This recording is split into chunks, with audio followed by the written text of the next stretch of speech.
and for this opportunity for us to be together. Lord, I thank you for everyone on this call and in this meeting, the ways that you use them in your kingdom to proclaim your reigning, the reign of Christ in our lives and in our world and in our church. Lord, we continue to pray your blessing upon their ministry in these unusual times. Thank you for the way that you have showered your grace upon us and continue to be with us and walk with us as we share the gospel in many ways. Lord, we thank you for young people in our lives, for people in our families and in our congregations and our communities, those young people that you love, those people that you have given great gifts to and given faith to through the gift of baptism. We thank you for faithful parents and pastors and DCEs and teachers and church workers and lay people who invest in these young people, who care for them, who want to share your love with them and encourage them as they are walking along you, as you walk alongside them and as they are made disciples of Jesus for a lifetime. Lord, we pray you bless our work with them as we share the gospel, as we teach your word to them, that we encourage them in their faith. In Jesus' name we pray, amen. So we're invited to talk a little bit about maybe what we've called a platform to talk about youth ministry in the LCMS context, primarily in LCMS congregations, but also certainly in our LCMS schools as well, to help congregations to engage in a conversation around those ways in which we can support our young people and their walk with Jesus Christ and point them for, again, just not the walk in adolescence or as young children, but then also into adulthood as well. And so the 7 practices of healthy youth ministry is something that we developed over some research that we'll be going over here in this presentation, as well as certainly studying the scripture, our confession, as well as talking with LCMS congregations and also our LCMS young adults and young people about ways that we can continue to invest in them, teach them the scriptures and connect with them, and also connect them to opportunities to serve. Again, as you might be familiar, in Office of National Mission for the Lutheran Church Missouri Synod, we are in a tri-annual cycle between Synod conventions right now, where we are really focusing on our theme of making disciples of Jesus Christ for a lifetime. And so certainly those of us in youth ministry are taking our time to invest in that, as well as to be thinking about how does it connect with our children's ministries and other places that we are able to invest in young people in their life. So going back to kind of set the stage a little bit for how we got into this conversation, at least especially from us on a youth ministry side, is that about 10 to 15 years ago, we were getting a lot of questions, whether it was us and LCMS youth ministry, or also potentially those that were working within our building, about where are the millennials? And so millennials are people that we define now as those who were born between 1981 to 1996. People that you are very familiar with now have been certainly highly looked at and surveyed and studied as we continue to have more data in our world and ways that our nation is shaped and our institutions are shaped. But yet nonetheless, this work was started about 10, 15 years ago. And what we were seeing and hearing from LCMS congregations is that we can go into our communities, we can go into our coffee shops, we can drive to church on Sundays, and we seem to see these young adults, these are now our oldest millennials, were everywhere, but they weren't in the pews of our congregation.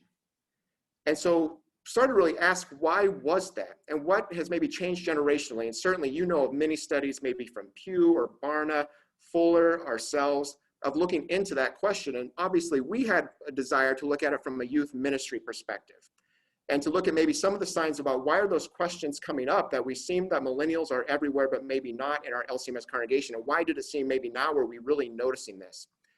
This first graph that we put before you is comparing 2 numbers. The one in the blue is the total number of births in the United States by year, basically looking at the range from 1952 to around 2015 or a little bit beyond. The pink-red number is the number of baptisms within the LCMS. You can see obviously the trends in those numbers is that our total number of births in the United States was up near totals of what we saw in the baby boom era. So a lot of children being born within the borders of the United States. Now, certainly there were more parents, so maybe the child birth rate was less, but yet still the total number of young people, when you think about those in our public schools and our colleges and other places, as we saw in the baby boom time. Now, as you can see, the red number, the number of baptisms, we saw a steady decline starting essentially in the very late 50s, early 60s, all the way through the 70s, 80s, 90s, and beyond. And one thing that we were able to see, as there was a lot of questions maybe being said about why aren't we retaining millennials into the church, And what we were able to see going back into our baptismal records and other data is to see that, in fact, our retention rate was already slipping with young baby boomers. So actually, we started not retaining our baby boom high schoolers into adult years. And so therefore, millennial children were actually not being baptized into LCMS congregations or baptized into the church. So that already, if you will, the millennial generation from the LCMS perspective started at a smaller number based off of, again, not being retained in the LCMS for a variety of reasons. A lot of that certainly was the new mobility of our country, more and more young adults going off to college and other areas of career, not necessarily staying at their home churches. Maybe that would have happened for generations, say, a century ago or so. And so there's a lot of challenges in that in terms of why that happened, a lot of reasons for that. But yet, nonetheless, we could see that bear out statistically in terms of what we saw within the LCMS.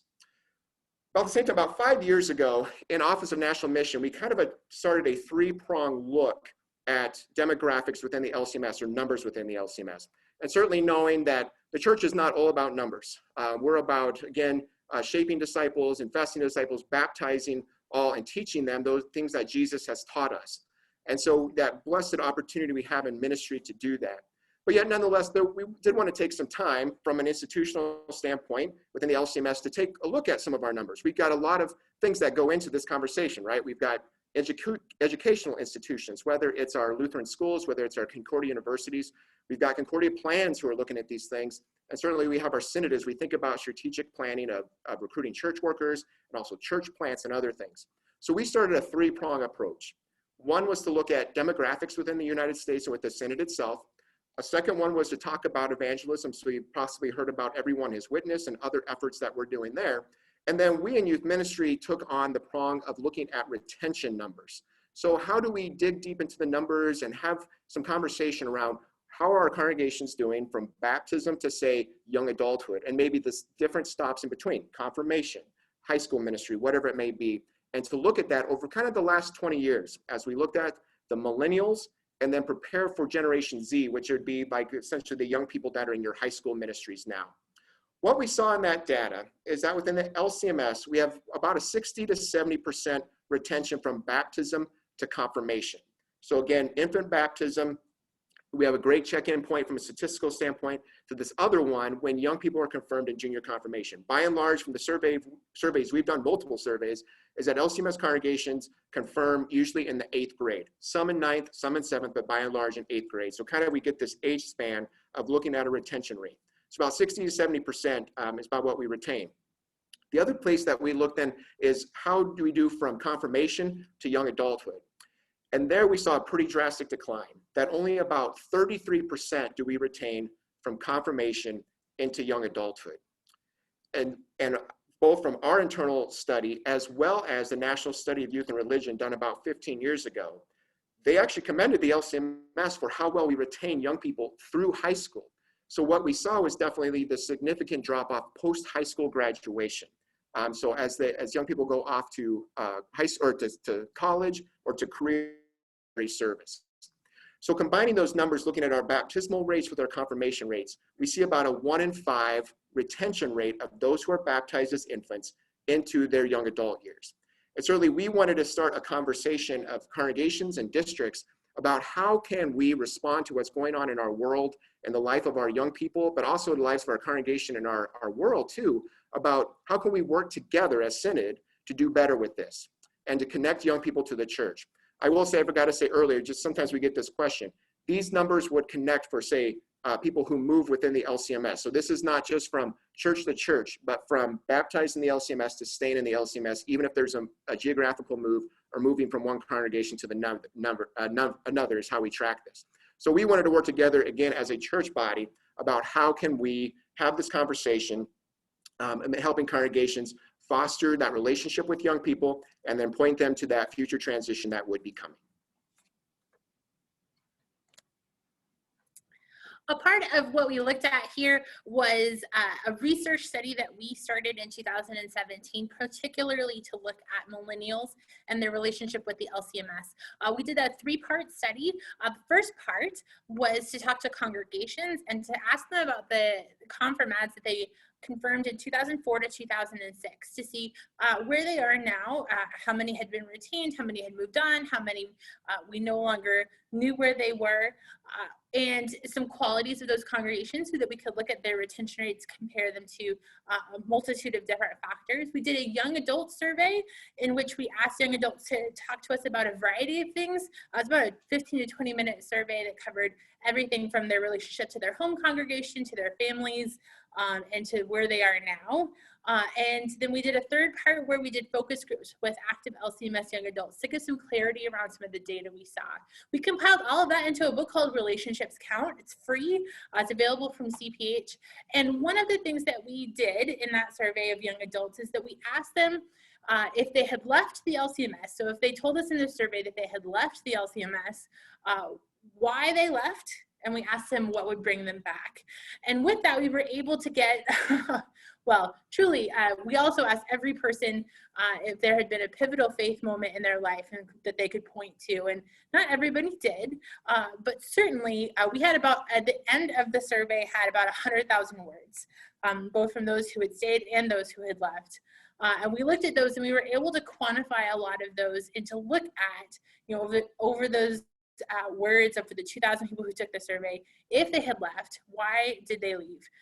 This is looking at those who had left, particularly for the evangelical Protestant church, but this is true for kind of generally overall. And you can see that some of these things are the unwelcoming, right? We see the church often, as we read these answers to the question, we heard things like the church is judgmental, the cold, they didn't want me, they told me they didn't want me around, that they aren't open to questions, those kinds of things. Then there's no support, right? So there's no people, there's no support for young adults my age. And then third, they're objecting to the stance on a particular issue. And often when we get to 3, we're talking not just about a single issue. Often if there's a difference in theological stance, then it's something that is true for a multitude of different things. So it's often not just one particular issue, but several. So you can look at this list and we can look at some of the things that they're telling us about why they left. Now, certainly, we want to be very, very clear here that when we ask this question, we are not asking it to have the church make any changes to our biblical theology. We are not looking to encourage any kind of deviation from what we know is true and what God tells us in his word, but simply we do this as an act of listening. We want to hear what people are saying, and we want to be able to think about how we can make sure that these young people continue to hear the gospel, that we continue to build relationships with them, that we continue to use every opportunity that we can to be light and salt, as we heard earlier, that God can work through those many vocations and relationships that we have to be able to care for these young people. We can also look, and we thought this was particularly appropriate for talking to people who are maybe in a variety of different community types. But we saw differences in retentions, both good and bad, depending on where a congregation was. And what's really interesting for us is that while some communities showed struggle in one area, they often showed a strength in another, right? So as we look at this, we can see that retention rates are different depending on the community. Now, not dramatically so, but certainly we can see that suburban churches were most likely to report still having the young person who was confirmed there in their home church, right? And this is pretty clearly, it could be tied to something like we see a lot more millennials, and even more true of Gen Z, of them staying closer to home, even sometimes still living at home with their parents. But in the same breath, we see that rural and small town churches were more likely to know where their young people were.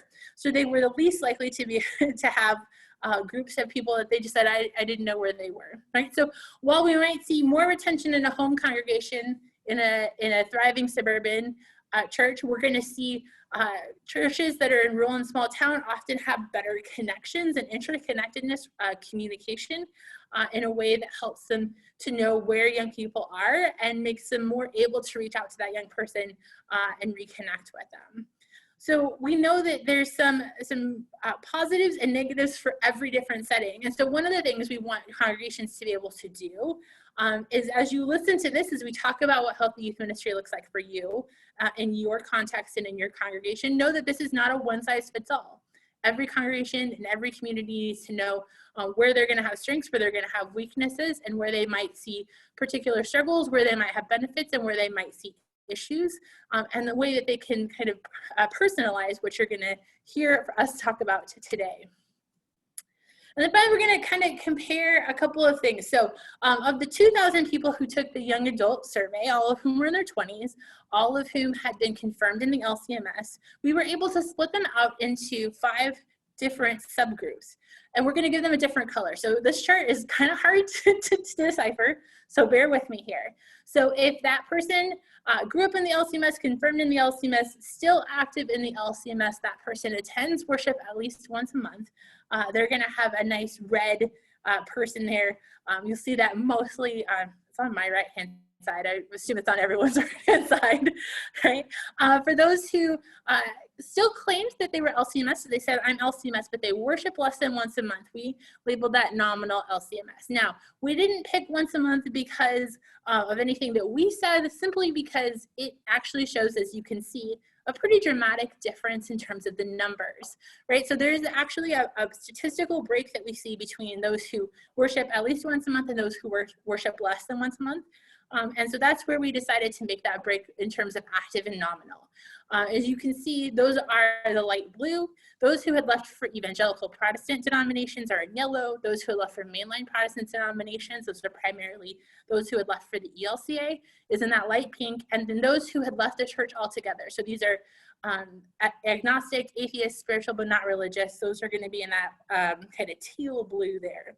And as you look through this chart and the one that's going to come right after it, our statistician Ryan would say that he really loves the beauty of this chart because everything sort of lines up to some degree, right? So we can see that we have active LCMS Lutherans in the red there and evangelical Protestants in the yellow, who are frequently talking very clearly about salvation in Jesus Christ alone, that the Bible is God's word without error, right? That right doctrine is important, all these things that we want our young people and our adults even to be adhering to and to truly knowing, high levels of prayer and reading the Bible at least weekly. So certainly we're encouraged by that and we love that. But also you can see a dropping down of those who say that they're LCMS, but who are not connected into a church body on a regular basis, and how that might make a dramatic difference for them. And in particular, I'm going to draw your attention to this really interesting thing, and that is that 7% of those who are unaffiliated with the church still say that they pray on their own daily.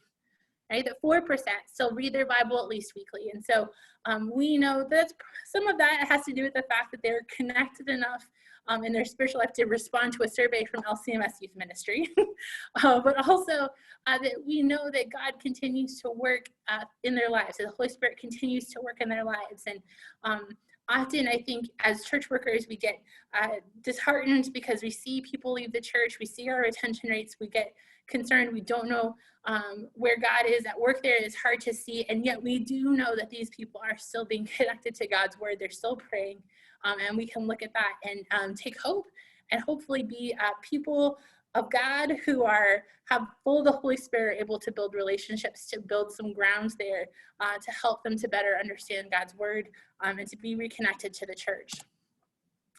And then the second one, again, you're going to see the same colors for the same people. So here we're going to look at, we're going to call it controversial topics. We've talked about it in a number of different ways.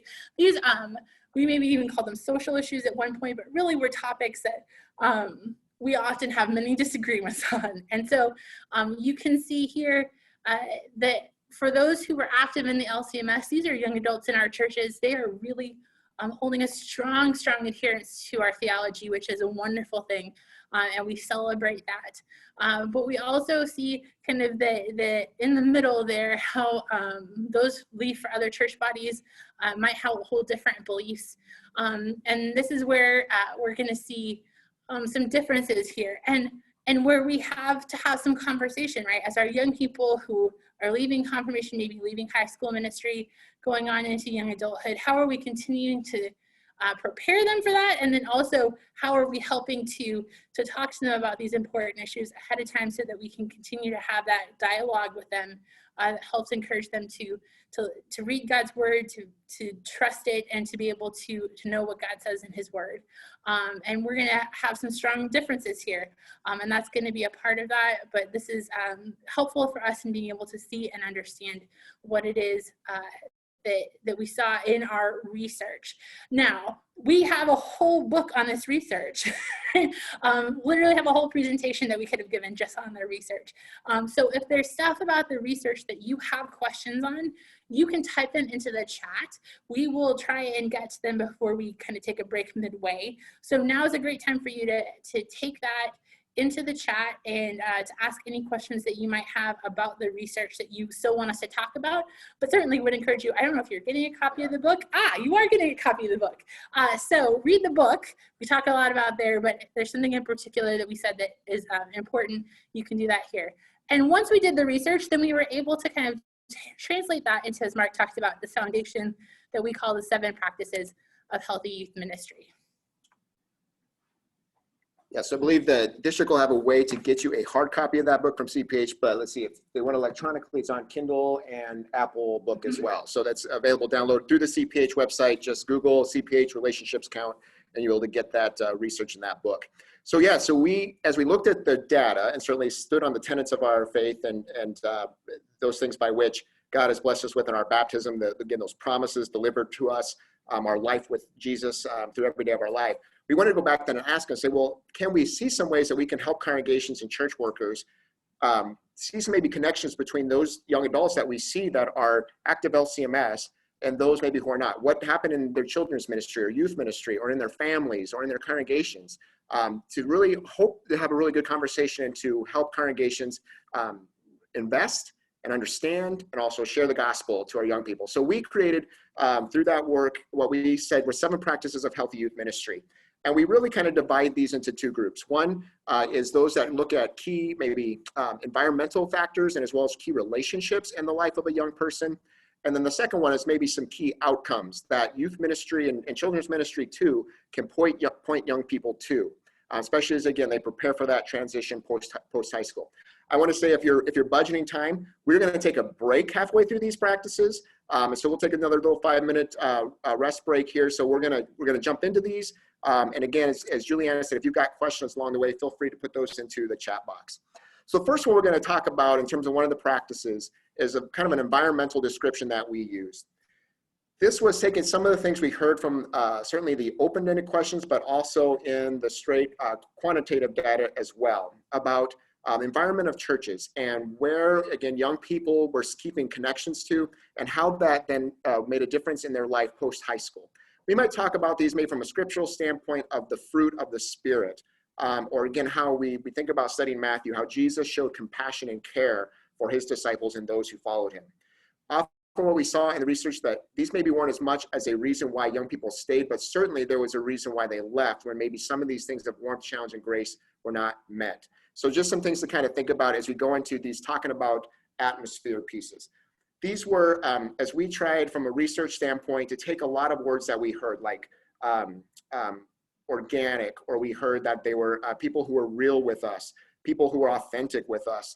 And like Julianna said, in the 3rd phase, when we really got into the focus group, we were like, well, the Good Lutheran question, well, tell us more what that means in terms of when you use that terminology, and try to match it up with, again, ways that we can help congregations talk about that. So in Warmth, Challenge, and Grace, the definitions that we use is that warmth is characterized by displaying Christ's love for all people, and also this personal invitation to be a part of the community of believers. So again, how the Holy Spirit calls us in our baptism and gathers us as well. There's that invitation to families and also to our young people.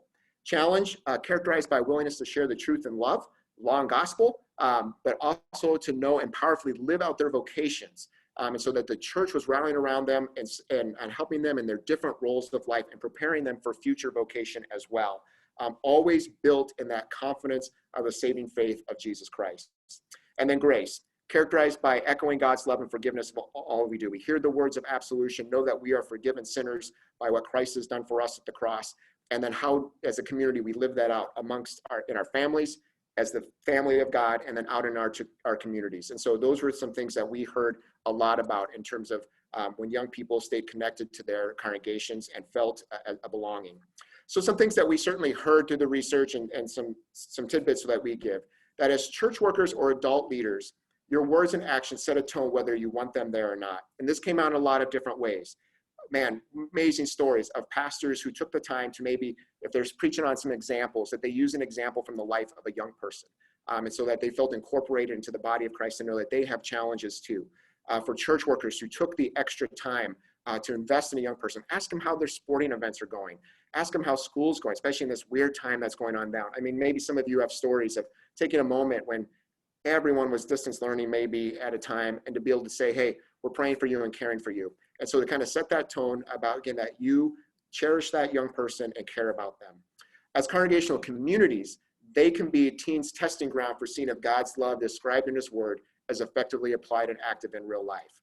So again, where congregations live out the love of God that we know in Jesus Christ, they see that in relationships, they see that in families, and that it became, again, another example where they were able to learn about God's love for them and see it in practice, and be able to then have a deeper understanding of God's love for us.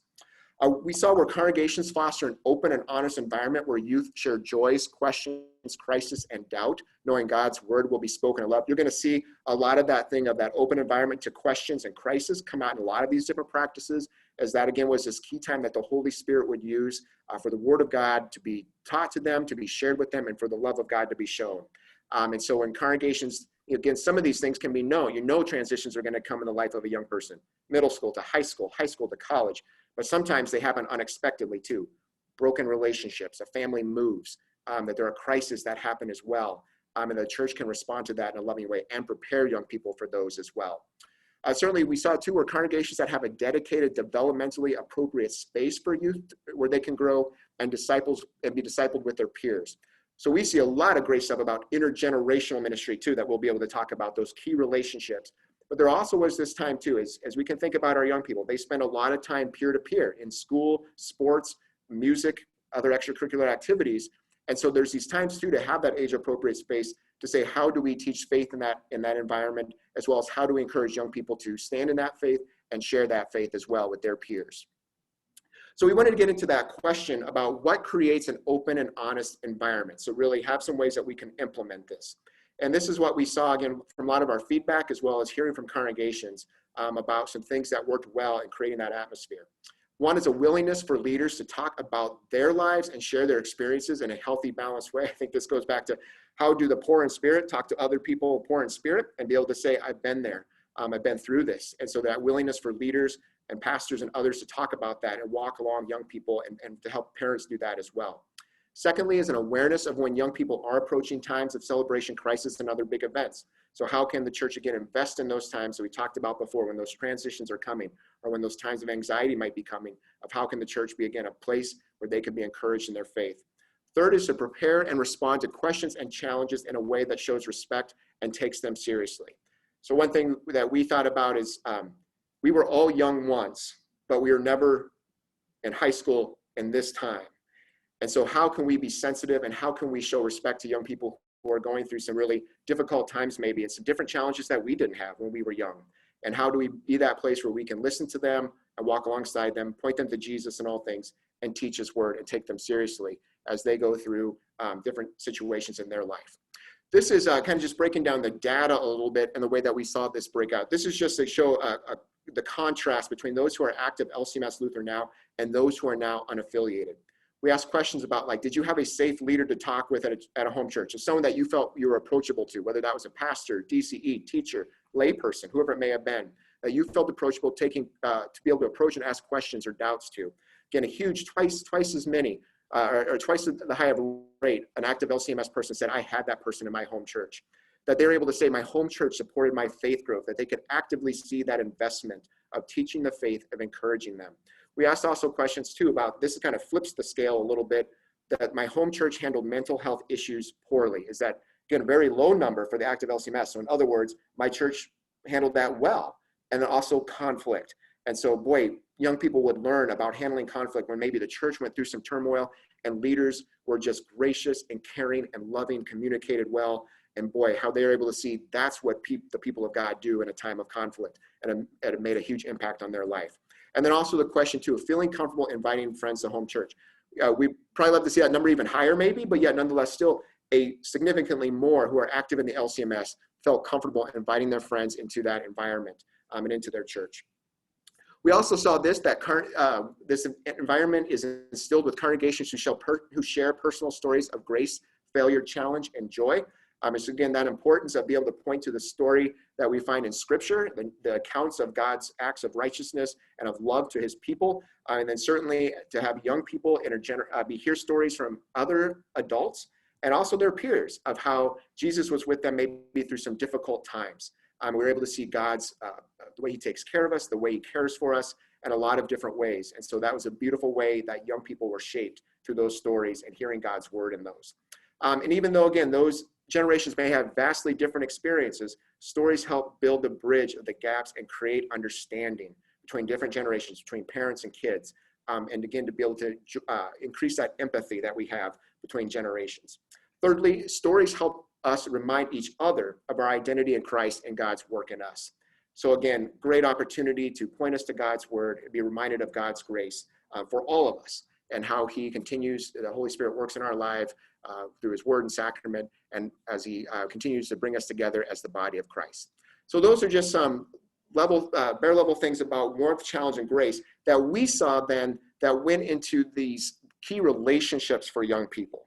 And so we saw these play out in families. We saw this play out in congregations. We saw this play out then also in the lives of young people as they went out into their communities and showed the love of God through their vocation. So I'm going to jump into one of the key relationships certainly that we saw, and that was the relationship between young people and their parents. And certainly the importance of engaged parents. That parents' faith practice and openness to conversation in the home was key to developing young adults who value and prioritize their baptismal faith and their life in the church. We saw especially 4 practices of parents that made an impact on the life of their young people and their life with Jesus. Nothing that again would surprise us as we trust in God to work through His word and sacrament, that He works through faithful parents and those relationships that are built. So we know it's God's work that is being done, that He continues to deliver His promises to us, and we are blessed to be able to watch that in action as He is the one who brings us together in baptism, feeds us by His word and at the table, and then also continues to encourage us in relationship. So just the 4 practices that we saw, one was the worship attendance of the parent. So again, bringing their young people to worship, seeing that that is a priority in their life.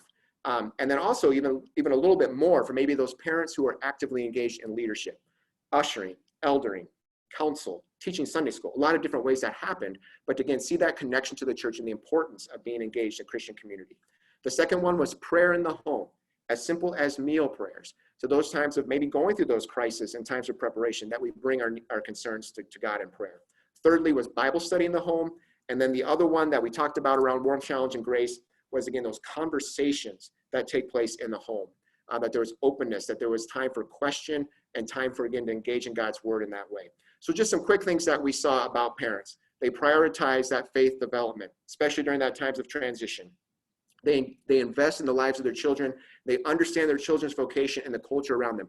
Again, that doesn't mean that every parent's going to know every social media platform, but yet nonetheless, they can see maybe when it's time to take the phone away because social media is creating maybe a lot of anxiety in the life of a young person. They understand how that shapes their culture and their life. Thirdly, engaged parents participate in, again, those worship, personal spiritual practices and service. And then supportive congregations provide encouragement to parents and support and other support from Christian adults. So again, give that encouragement to be in worship, to give resources when to do devotions maybe throughout the week, to be in prayer for them, and simply to show them the impact that they make on the lives of young people. We saw by far, if I didn't say this before, that in these relationship things, that's something that we'd expect. Parents are the most influential people in the lives of their children when it comes to retaining them in the church and their life with Jesus. We see that engaged parents, again, understand that their child's vocation and culture around them, so that they're prepared as their child matures and grows. They're able to talk to them. They're able to share God's word. They're able to connect them to the church and understand the importance that plays in their life. These are just, again, some of the statistical pieces that we saw. The one thing that I'm just going to draw out here is that we saw interesting in the data that not only was it important, the worship practice of the parent during the high school years of the young person, but also the worship practice, this would be now a young adult reflecting, saying that my parents are still actively worshiping in the church. And what we kind of take away from that is it probably speaks to them about, my parents just weren't going to church for me and to have me in church, but this is important. Worship, receiving, hearing God's word and receiving the sacrament, being in Christian community is important in all times of life. And so they're able to see that as well, as that connection continued to happen even after the young person graduated from high school. And so they see again that importance of Christian community and of being connected to the church and connected to God. We saw, again, just from the data, that parents develop resilience through open conversation. In our research, 88% of active LCMS could talk to a parent about faith in high school versus only 59% of those who are now unaffiliated. And 80% of active LCMS said their parents were open to their questions and doubts versus 53 of those who are now unaffiliated. So a little bit more about what's a congregation's role in supporting parents, certainly to equip and encourage parents to witness about Jesus and to wrestle with faith conversations in the home, to communicate with parents about what is happening in age-specific ministry. So that's both what the church is doing, but then also to help them understand their own children about what's going on, how they're processing maybe the things going on in our world or in scripture. Thirdly, to connect to mentors and peer support networks. So again, parents that have been there and have done that and walked through that to help younger parents and to give them encouragement. And also find ways to engage parents in faith practice and give them opportunities to serve and lead. So those are some key ways, again, that we saw those relationships between parents and kids foster a wonderful role as they pointed each other to Jesus Christ. Popped up a little early on that one. The other key relationship that we saw is with supportive adults. So supportive adults here being people who are not necessarily in that key parent/guardian role, right? But other adults that come alongside who are going to be there, going to walk with that young person, who are there to care and to point them back to Christ. So we'll talk a little bit about what that means. But I think I'd encourage you guys all, as we kind of get into this topic, to think about who are the adults in your life who made a difference. Who are those Christ-centered adults who are maybe in your congregation or maybe showed up in your life in other ways, who made a huge impact on you, and then who are the young people who you are a supportive adult to. When we talk about supportive adults, we're going to, again, talk about kind of 4 key points around that. First is that supportive congregations seek to connect every youth with at least 5 engaged Christian adults. Now, 2 of those adults might be a parent or a guardian, or it might not. You might have 5 adults just in your family. So it might be grandma, grandpa on both sides, and moms and dads, and right. So they might very easily get to 5 and then some.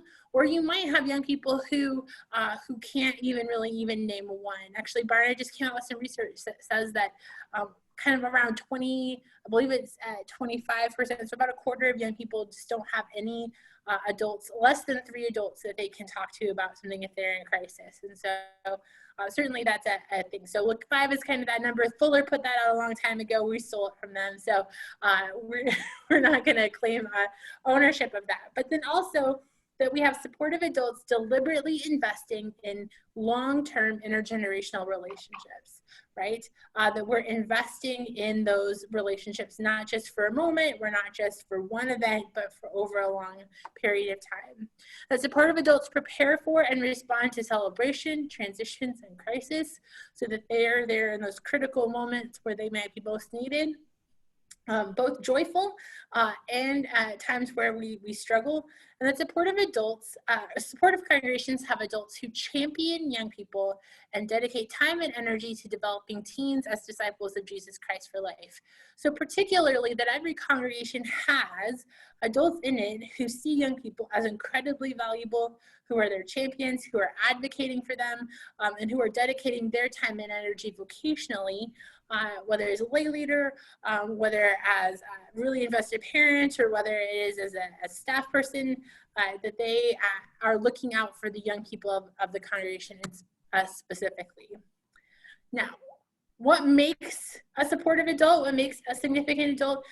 They're marked by expressed care. I care about you. I know you. I know your name. I know about you. I'm here for you. I'm going to talk to you about how important I think you are, who God's made you to be, why we believe that you have value for our congregation and our community. That we provide support. They provide support. They provide a listening ear, right? They're willing to be there, to take the time to listen well, to ask good questions, to engage in dialogue, to be able to know who that young person is, and what it is that God's doing in their life, and where they might need to be encouraged into God's word, and those kinds of things. Significant adults are going to celebrate and encourage, right? And in order to do that, you have to be able to be in their life enough to be able to talk to them about the things that they care about, right? So again, as Mark pointed out, you don't have to know everything about youth culture, but when I have young people who I am trying to be that supportive adult for, I'm keeping track of when their sports events are, when their choir concerts are, when big moments or big tests are happening, so that I can celebrate with them, that I can encourage them, that I can help mark that time with them. That we have meaningful conversation, and that I have regular and genuine interest. I love this quote from Luther: the noblest, greatest work, most important service we can perform for God on earth is bringing other people, especially those who are entrusted to us, and I would put our young people here, to the knowledge of God by the Holy Gospel. So this is really noble work, being that supportive adult for young people. As Mark pointed out, this is true both for supportive adults and for parents. When active LCMS millennials said they had safe people to talk to, 72% versus 36% of unaffiliated said the same, right? So having that adult who's at church, who they know, knows God's word, and who they can go to when they have questions, when they have doubts, when they have concerns, when they have crisis. It's a safe person to talk to, that they know they're going to hear God's word and love and care for them. It makes a huge difference in their retention. And this can be really simple and non-programmatic. Sometimes it just happens when an older adult or adult in general just latches onto a kid because they like that kid, or they've gotten to know there's families that know each other well, and so then friends' parents become their kind of supportive adults as they go through, or it can be something that you program into. So in the past, when I've taught confirmation, they've had confirmation mentors, and these mentors are there to make deliberate connection with them over the process of their confirmation. For us in our congregation, not only did they have mentors who met with them monthly to talk about what it is they were learning in that confirmation class, but they, at the end of the service, were able to introduce that young person to the congregation. And it was a really beautiful moment where they got to share a chance for them to talk to the adults in the congregation, primarily about who this young person was, what they were passionate about, how much they were loved and cared for. It was a really great moment. And then regularly asking young people, who are those 5 adults? Who are the 5 people who you would say are the ones that are around you? And if they don't have them, how can we help to identify them? How can we help bring more adults, particularly into youth ministry, as not just drivers or chaperones, but as people who could be potential long-term adults? Maybe not necessarily constantly volunteering in youth ministry, but who can come alongside to build a relationship with young people so that they can be that supportive adult to young people as well. And then supportive adults are able to, why is this important? Why is it important to have these adults around? So they're able to speak law and gospel at the right time. Right? So as that young person goes through a number of transitions in times of care, times of concern, that they're able to look through and navigate that and say, like, hey, this is what I'm hearing from you. Let's go to God's word. And I can do that in a way that sometimes challenges them with God's word, that says, hey, this is where we're falling short here. This is where we need to talk about sin and its impact on us, or where that young person may already be feeling the guilt of the law and needing to hear the gospel. So when you know that young person, when you're walking alongside them, especially over the long term, you're able to do those things at the right time and at the right pace. to be able to be available during crisis or for difficult conversations. So they're able to be counted on in times where when something dramatic happens, or even when unexpectedly a young person has maybe an identity crisis or a moment where they're really concerned, that they have that conversation. Adults here are able to really help manage transition, so ones that we anticipate in particular. So as you navigate a young person maybe from grade school into confirmation, from confirmation or into high school ministry, from high school ministry into a young adulthood, whether that's going off to college or whether that's going to the military, whether that's going into the workforce, those adults are helping to manage those transitional times in a way that keeps them connected to the church. One of the great things we saw in some data done by Lifeway was that of the young people who left the church, many of them came back and reported coming back. The number one reason they came back was because they knew somebody in their life that cared about them was going to ask them about when they were going to church, right? That mom, that grandma, that supportive adult around them who was going to ask them the next time they came home at Thanksgiving, where have you been going to church? Actually had a connecting impact to them getting back up into a worshiping body. And it helps to provide a cross-generational gaps to provide mentorship. And we really do want youth ministry not to be an isolated thing, but rather to be something that crosses generations, that's incorporated into the holistically into the Christian education of the church. And so here is a chance for you to build relationships, maybe with older adults, or with their parents, or with parents' friends, or all just a number of different generations, right? To be able to walk through that and to be able to provide continued support and encouragement, wisdom, and guidance in those ways. And here we talk about long-term relationships as being key, right? One of those ways that we know that is if we go back to the survey that we did of congregations and we were asking them about their retention, we can compare and contrast those who, when the person was responding to that survey, if they had been at the congregation at the time. So if they had been in the congregation at this point, it would have been 10 years or more. Now, this is primarily pastors who are responding to the survey, though some church workers, other church workers did, some secretaries, some lay leaders, but primarily it was pastors who responded. Those who had been there since the time of that confirmation, so since 2004, they had a much higher rate of retention, and they had a much lower rate of not knowing where a young person was. So they were better at retaining in the LCMS, and they were less likely to lose track of young people on the margins. So one of the things that we can see here, now we speculate that this is going to be true, whether it's a pastor or whether it's a lay leader, whether it's another key adult in the congregation, that when they have that long-term relationship, it not only ties young people to the church in a relational way, in a way that God uses that vocation to care for one another and to tie them back to God's word, right? But also it keeps young people from getting lost through transitions, through margins, through leadership transitions, and all of that. The more transitions we see, the more likely we might be to have young people who get lost around the margins and who aren't able to be connected or stay connected, right? So long-term relationships allow us to do some really key things that you can't do necessarily in the short term. And so one of the things that we would encourage both is healthiness of your church worker, right? Healthiness of the person who, your lay leaders, right? So making sure people are equipped and empowered to be there through the long term, but also that we navigate transitions in a way that helps minimize some of the loss, right? So long-term relationships being really important here. And then we're going to do one final one, and then I promise we'll give you guys a 5-minute break. The last one here, in terms of environment, things that we can look for in a congregation is opportunities to serve and lead. When young people are being able to give the influence and resources and people, results can have a very vibrant congregation. And we're going to talk about this kind of in a couple of different ways. So the first way we're going to talk about this is congregations that identify gifts and skills in youth that can be used in service and leadership and vocation inside and outside of the church. So how are you finding out what your young people are gifted in, what their skills are, what their experience is, right, and how you might use that. Then we're going to talk about investing in youth by providing consistent opportunities for meaningful contribution, and then for how congregations engage, support youth in service inside the congregation, in the community, and beyond. And then finally, congregations that empower young people to be load-bearing leaders by providing training, mentors, and space to learn, right? So we're going to keep it pretty simple, and we're going to say service and leadership look 3 different ways. The first way is through meaningful contribution.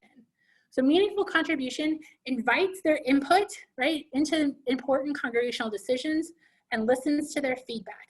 It respects their unique perspective and the gifts that they have, right? So meaningful contribution is really any way in which you are inviting young people to have a voice, to be heard, to be listened to provide their perspective and insight into the congregation. So a great example of this is when our congregation in Chicago was looking to call a pastor, I made sure that every high school teen knew that they were invited to the voters meeting. Now they couldn't vote because they were under 18, but they were invited to the voters meeting. Why? Because they could speak and give a meaningful contribution to what they were seeing and hearing.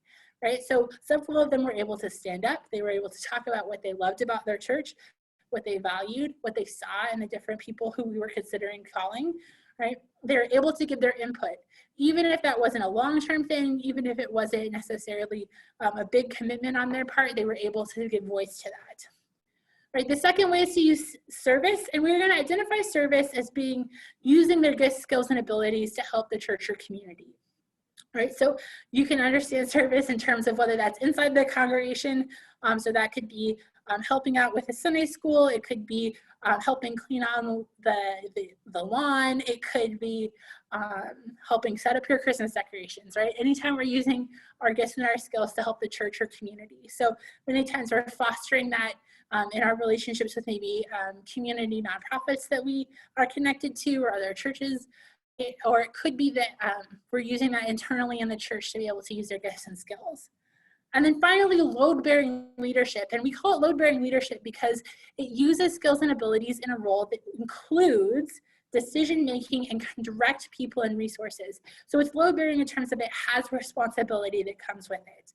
Now, not every young person is ready for load-bearing leadership, but load-bearing leadership is really this place in which we give young people a responsibility to be able to make decisions, to help determine goals, to help use resources, and that they are able to do that in a way that leads other people, right? And that has a really key impact in both your congregation and in the ways that actually helps retention. We'll talk about that in just a second.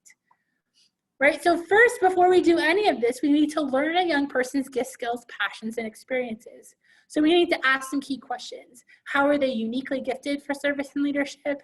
What could they talk about for hours? I use this question a lot with young people, like what could you talk about for hours? Because sometimes they're not quite old enough to be able to identify a specific giftedness, but they might tell you something about who they are, what they're passionate about, what they know a lot about, and that can be a springboard to help you kind of identify what it is they might be interested in. So I have a young person who I care about in my congregation who is really loves little kids. Like she loves hanging out with the smaller kids, right? And so that's a great springboard for her to think about, okay, well, we're going to talk about how you can help in Sunday school, or how can you help a family that has a bunch of kids that might need some help during worship, right, to help mom and dad out, right? So we're going to use those things that they can talk about for hours to help identify where we're going to place them. Who's a natural includer and inviter? That might be somebody you would think about for a leadership role, right?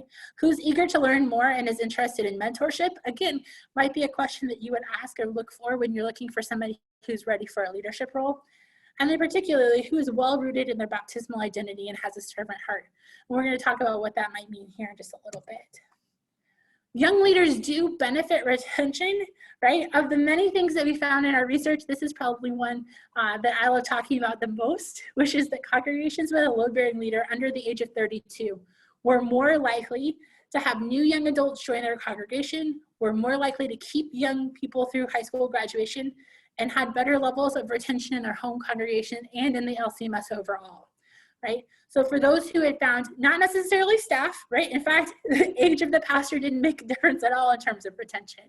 But for those who had a load-bearing leader who were under 32, we were able to see these really improved markers. As I said, leadership isn't for everyone, but everyone can give a meaningful contribution and to serve, right? So we're able to then find young people who might be really great in leadership. We're able to provide them mentors to support them, especially as they grow and develop in leadership roles within the congregation. And we can look at kind of across the board. 32 is not necessarily that young, but you might not have a young adult. So you might look at high schoolers, right? Or you might look at young parents who are coming back, who are in your congregation for the first time, or who have returned back after college or something, right? So don't just look in one place, look in a variety of locations for those young leaders. But putting those young leaders in that opportunity is going to give you a place where that leader is able to speak and direct resources in a way that's going to benefit your overall retention, in part because they're going to be able to tell you what other young people are thinking and feeling. They're a great example for young people, right? So I think one of the things we see about that retention is that having a young leader gives other young people an example of what it is it looks like to live out their faith in their congregation, right? So they're able to say like, oh, well, I don't know quite what it's going to look like for college or post-college, but I could see that young person is using their gifts and skills in this way in leadership. I might be able to do something similar. And so I can see that as a good example. But also they bring good energy, right? If you've worked with young leaders, they're going to ask good questions. They're going to engage you in new ways. They're going to make you think about stuff for the first time. They're going to make you evaluate. And there is something about having both older experienced leaders who have some great history, who bring some great wisdom and experience, and young leaders who have a lot of energy, who are willing to ask some questions. When you have them working together, God really can do some amazing things. Service and leadership can be done in your youth ministry, but it can also be done in your congregation and community. So don't just limit service to just what happens for youth ministry. Think about service in a broad way, especially as you have young people who might have a lot of different gifts and skills, right? So we don't want to just focus in on, okay, they're a young person, so therefore they're going to want to help babysit, or they're going to help in the nursery, right? That young person might be really passionate about spreadsheets and accounting. I tease Mark about this all the time, right? So they might want to help shadow the treasurer, or help do other, maybe help with the financial aspects of the congregation, right? Find where that young person is passionate, just like you would an adult leader, right? And help to navigate where a good place to be is, and then to help them to be healthy along the way. That's a lot. We've talked for a long time now. So what we're going to do here is give you kind of a chance to take kind of a 5-minute break.